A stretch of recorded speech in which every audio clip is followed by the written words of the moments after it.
Ang pag-uusapan natin, diretsahan na, ay tungkol sa, sabihin na natin, magkakambal na functions ng Metro Manila Development Authority. One is flood control and sewerage management, at yung pangalawa ay yung solid waste disposal and management. Yes. Magkakambal itong Yes. dalawang functions ng MMDA. Yes. At ang general manager, ang talagang executive officer ng MMDA, ang Metropolitan Manila Council, and chaired by Ron Artes. Don Artes. Ang nagpapatupad ng mga pulisiya na yan ay ang general manager. Yes, sir. So kayo ang pinaka-executive officer ng MMDA. Nagsisimula na ang tagulan. At alam naman natin, sa buong taon halos nauubos yung alphabet, no? Yes, sir. Sa pinapangalan sa mga bagyo. Yes, Nakahanda na ba ang MMDA bilang pangunahing ahensya na talagang mag-aasikaso ng sisigurado na hindi tayo babahain sa panahon ng tag-ulan? Ano ang mga ginagawang paghahanda ng MMDA para sa ganon ay maiwasan nga natin ang pagbaha na nagdudulot ng 1, suspension of classes, 2, suspension of work, 3, disease, dala-dala yung sakit, ano? Kapag ang baha ay malaki at saka nananatili. Ano ang ginagawa ng MMDA na ngayon bilang paghahanda? Yung paghahanda, sir, natin sa rainy season na to, nagsimula, sir, months back pa. Okay, sir. Pero based on the first rains, talagang marami pa kaming gagawin pa, sir, na mga adjustments. Kasi based on the first rain, may mga binahauli ng mga lugar, sir. So, ang paghahanda namin... At hindi pa malakas yun, ha? Hindi pa malakas yun, sir. Yun, meron ibang area na sa Metro Manila, Yes, sir. I think about a week, Yes, 10 sir. days ago or Yes, sir. a week ago. Yes, sir. So, ang una namin ginagawa, sir, siyempre, yung declogging ng mga estero, sinisigurado namin na ang mga estero natin ay wala kang basura. Kaya nga, sir, magpinsan talaga, sir, o magkakambal ang operations ng anti-flood at saka yung solid Basura. waste management. Yes, So sir. basura at baha. Basura Magkakambal pa. yan. Yes, sir. Ilan ang mga estero natin or tributaries na masasabi dito sa Metro Manila, at saan nanggagaling ang malaking portion ng tubig also? Is it from the Manila Bay or from Laguna Lake? Ang Manila Bay at Laguna Lake, sir, yun ang dumping ground ng tatlong river system natin. Tatlong river system natin, sir, yung Pamarisan, Pasig, Marikina, San Juan. Tapos yung sa Tulyahan and Tulyahan, Nabotas, Malabon system, sir. At saka itong sa baba, sir, yung Las Piñas, Zapote, and Parañaque. And yung three river system natin, sir, merong mga 30 na smaller tributaries na nag-feed sa kanila, sir. Ang dalawa lang ang dulo niyan, sir. Laguna Bay at saka yung Manila Bay, sir. Malaki bang aspeto ng basura sa bilang sanhi ng baha? Napakalaga, sir. Kaya nga, sir, yung sabi natin yung sa unang tanong mo, sir, na preparations namin. Una talaga, sir, yung declogging ng waterways. Pangalawa, sir, desiltation ng itong mga major river system para lumaki ang kanilang carrying capacity.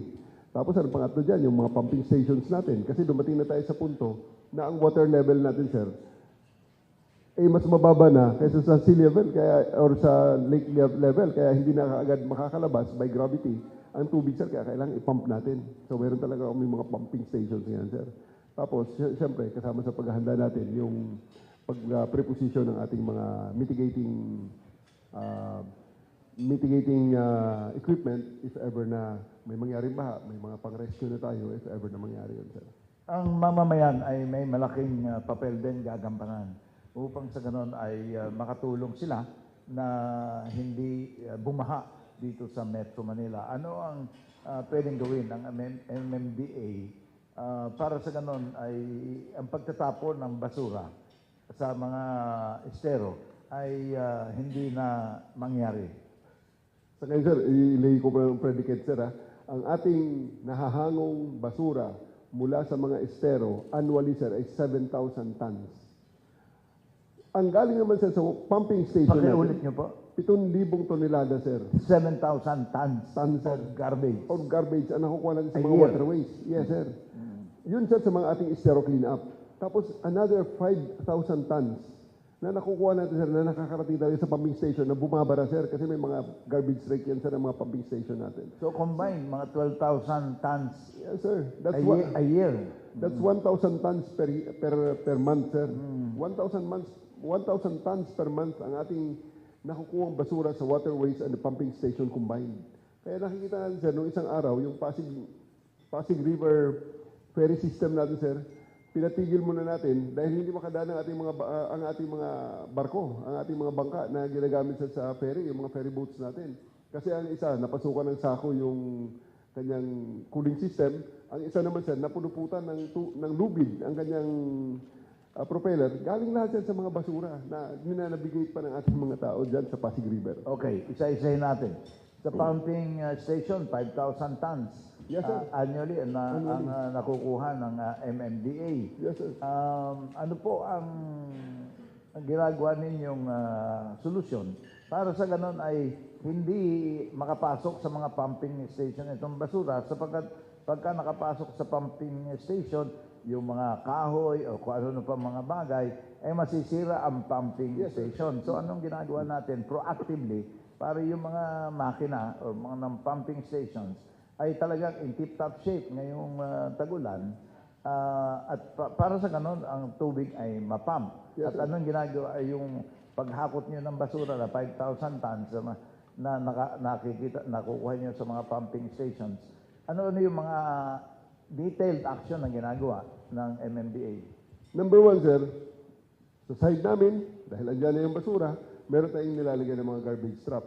Itong mga garbage trap, sir, ito yung mga napipicturean ng ating mga netizens na talagang yung portion na yan ng ating ilog, sir, puro talaga ng basura yan. Kasi, sir, doon lahat na iipon ng basura galing sa upstream. Pangalawa, sir, ito na. Nagla-launch kami ng Oplan Disiplina, Yes to Ayos. Kaya kahapon, sir, nandun tayo sa Pateros dahil isa sila sa mga model na talagang yung local government ay talagang nagtatrabaho para mabawasan, sir, yung basura sa estero. Katatapos namin sa Malabon, na isa ring problematic area natin noon, na ngayon ay talagang nangunguna rin, sir, sa pag-reduce ng garbage volume sa mga estero natin. So, kailangan natin talaga, sir, ang disiplina ng ating mga mamayan. Bumalik muna, huwag muna magtapon. At ngayon, sir, isinama na natin ng NCAP. This coming week, abangan nila, sir, sa aming page ng MMDA na isi-share ko rin sa aking Facebook page. Yung mga nahuli namin, sir, na nagtatapon ng basura sa mga estero, huli ng ating camera. Pinupuntahan namin, sir, pinipicture na namin, ginawa ng notice of violation at pinupuntahan sa bahay. Ano po ang parusa kapag nagtapon ng basura sa estero? Mayroon po bang regulation o ordinance o whatever? Para sa ganun ay mabigyan ng parusa yung mga talipandas, mabigat na tapon ng basura sa estero. Yun, they can have a choice. Pwede sila magbayad ng multa kasi may mga multa yan, sir, ranging from 500 to 3,000, sir. At sa subsequent offense, umabot ng 5,000. So may nagbayad na, sir. Yun yung isa sa mga nagbayad na very memorable sa amin, yung nahuli namin nagtatapon ng sigarilyo habang naghihintay ng kanyang pasahero, sir, dahil kwan siya, sir, yung rider, sir, rider siya ng TVNS. And ang kanyang bahay, sir, is outside of Metro Manila pa. Pero dahil nakuha sa plaka, etc., pinuntahan namin sa kanyang barangay, pinatawag sa barangay, at pinakita sa kanyang notice of violation. Nagbayad siya ng multa. So masasabi natin, General, na itong ating mga pumping stations, Yes, sir. na-inspectionan na ninyo at nasisiguro na ninyo na aandar lahat itong mga pumping stations na ito. Generally, sir, under lahat. May mga under capacity lang dahil halimbawa ang bitas natin, may isa siyang pitak na sira. ang ating Tapayan Pumping Station dahil nabangga ng isang napakalaking troso, sir. May pumasok na malaking troso, natanggal naman na ang troso. Ngayon ay under commissioning na uli dahil sinecheck lang, sir, kung hindi naka-apekto sa kanyang garbage rate yung pagbangga ng troso. Sa ngayon, sir, yung gaya ng iba pa, sir, yung sabi mo mga penalty doon sa ating NCAP, gusto ko emphasize sana yun, sir, balikan ko lang sandali, na may nakatingin. Kahit na wala yung ating mga tanod, wala ang ating mga marshals na nagbabantay ng mga illegal na nagtatapon sa mga estero, may nakatingin ng mga cameras natin. So may isa rin kaming isang ale, naglilinis sa harap ng kanyang bahay, sabay lagay sa dustpan, sabay tapon sa ilog, sa creek sa harap ng bahay niya. So yun, napuntahan din, pinapuntahan sa barangay, nilagyan na muna sa violation dahil medyo malaki ang kanyang offense. Nagbayad siya ng multa, may kasama pa, sir, na community service. Pinaglinis siya ng barangay doon sa kanilang public space, sir. Hindi ba pwede ang MMDA sa pakikipag-ugnayan sa mga local governments dito sa Metro Manila ay magtalaga na ng mga tinatawag na bantay estero?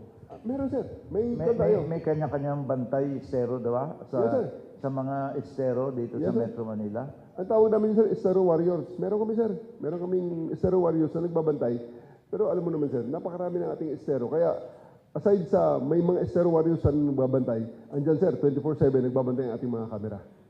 Alright, so there is camera. Yes, sir. But yung camera is remedial yan. Yes, sir. May Opo. fine, Totoo. mayroong parusa. Totoo. Pero yung preventive, para sa ganun, ay pagka umulan, ang tubig ay tuloy ang dadaloy Yes, sa ating mga estero. Hindi ba pwedeng ang mga local government units na may jurisdiction sa iba't ibang estero ay talagang magtalaga ng sabi mo estero warriors or bantay estero in a very systematic way, because 7,000 plus 5,000 at ano yung consequence yan? Baha, di ba? Sakit, suspension of classes, suspension of work. Baka ay sigurado mas malaki pang nawawala sa gobyerno at sa bawat pamilyang Pilipino sa Metro Manila pagka tumaas na ang tubig at bumaha na ang maraming lugar. Kaysa magbayad ka sa estero, warriors. Opo, sir. Totoo yun. Kaya, sir, yun nga, yung Yes to Ayos namin, sir, yung disiplina campaign, kahapon ay nandun na kami sa Pateros.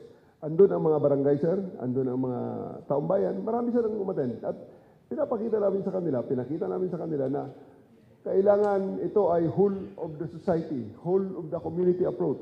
Hindi pwedeng gobyerno lang linis ng linis, ang tao tapon ng tapon. Walang mangyayari sa buhay natin, sir. Kailangan bawat isa ay gumawa ng kanyang parte. Kahit na ang parte niya, huwag lang magtapon ng basura sa ating mga estero. So kinakailangan pagtutulungan talaga ng pamahalaan, ng iba't ibang ahensya ng pamahalaan, at saka ng taong bayan. Yes, sir. Yan ang dalawang solusyon. Government, ensuring that the flood control system works, Yes, sir. and the people are not throwing garbage into the esteros Yes, or anywhere else. Kasi kahit naman hindi ka magtapon sa estero, nandun ka nagtapon ka ng basura sa kalsada, pagka umulan, iaano din yung mga basurang yan sa mga estero. Tama po yun. Marami na kayo nahuli, General, na nagtatapon ng basura? Yun na nga, sir. Meron kaming ipapublish ng mga cases.